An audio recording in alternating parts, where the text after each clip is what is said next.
Hello there, this is Eric coming to you from Fish Addicts. Today we're going to go over water testing, one of the most crucial aspects of keeping a healthy aquarium. This video we're going to be dealing with the API test kit, which is probably the most commonly sold test kit that we have for the average aquariumist. The video is really, to be honest, is geared more towards men than women. Women don't have this problem reading directions. For some reason, men just have this thing with instructions, it just doesn't work. 90% of our fish keepers that come to me with problems using this test kit are always men, and it always comes down to just following the directions. So bear with me.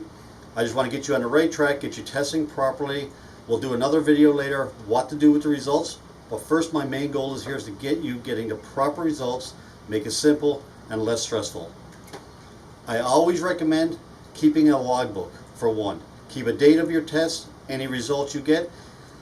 Once you get in the older age of myself, it makes it easier to go back, because I can't remember things that happened 2 days ago, to be honest. At least this way I can go back a month ago, 2 months ago, and I can get accurate readings of what was going on.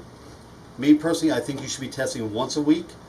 Pick one day of the week, and that's the day you do your water testing. You can do your water changes and any other maintenance. It's easier to stay on top of it if you do small bits every week than letting it go for a month and then try to catch up on everything. It's like your lawn work, landscaping, or it could be as simple as compared to doing the laundry. Keep doing a little bit every week, you never have any amount. You let your landscaping go for a month, then you have a lot of work ahead of you. Okay, so we're going to start off with testing pH. Right off the bat, I recommend that you test your tap water to see what your pH is before you even start. Here in the store, our pH range is from 6.2 up to 7.6, depending on the time of the year. So it's nice to know where the water that you're adding, where it lies before you even add it. So we'll start off with regular pH. You're going to see there's two different bottles, one for each. Follow the directions on the bottles and read the directions, guys. It's simple, just 3 drops.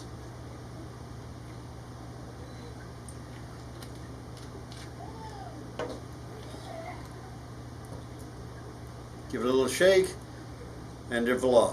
It reads instantly. This is telling me that the pH is at least, as you can see on this chart, at least saying it's 7.6. Now, if you do a test and it reads anywhere from 6 to 7.4, you don't need to do a high range pH because you already know where the pH lies. In this case, it's reading at the maximum level, so I want to know just how far above my pH might be. Now, some of you are probably wondering, hey, I got 5 vials out, there's only 4 in the test kit. I already knew what the pH of this water was because it came out of one of our African cichlid tanks. So I had a suspicion it was going to be up at least 7.6 anyway. So you're only going to have 4. You can always just rinse out the vial and reuse it. So now I'm going to try my high range. High range is 5 drops instead of 4. Just give it a little shake.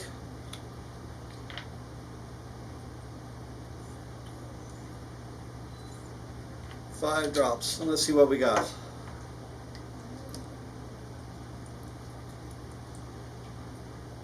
Alright, so based on this results here, my pH is reading 7.4 on a high range, 7.6 on a regular test. That's telling me my pH is somewhere around 7.4 to 7.6, probably around 7.5, which for African cichlids is totally fine. I know some of you guys out there are going to say, oh no, Africans have to be over 8. That's a whole nother video that we can get into that discussion. Okay, for the second test is going to be ammonia. Ammonia is highly toxic to fish, so it's something you really want to make sure that you have none of it in your system. So we're going to start off with the first bottle. On the bottle it tells you 8 drops per bottle. There's a 2 bottle part to this.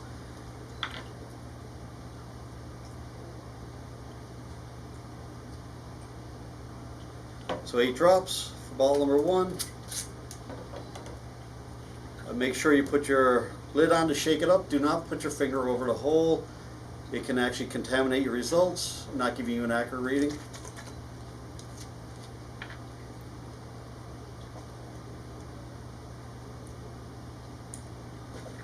Now some of these tests will read instantly, some are going to take a couple of minutes to get the final reading. So usually I just tell everybody, do all the tests, let it sit for 5 minutes, and then all your readings will come up. So the next test on our schedule is going to be nitrite. Nitrate is 5 drops, very simple one to use.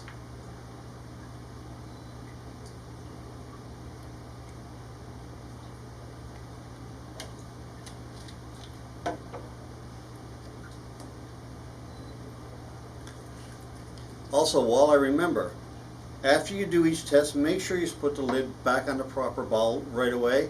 You don't want to get cross-contamination between bottles and chemicals.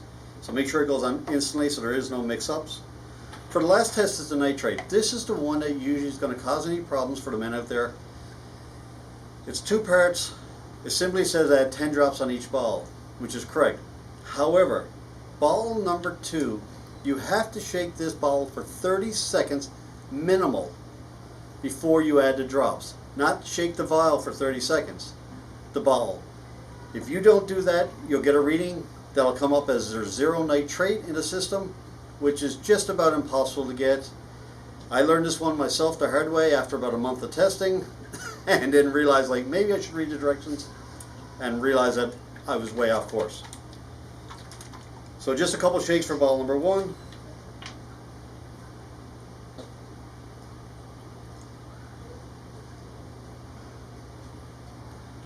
So your 10 drops for that one. Now for the second bottle, we're going to do a little time lapse because you don't want to sit here and watch me shake for 30 seconds. So here we go, 30 seconds. I hope our lovely camera person is timing this, because I'm not counting.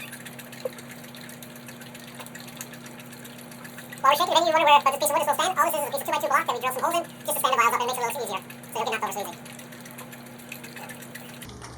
There we go, 30 seconds.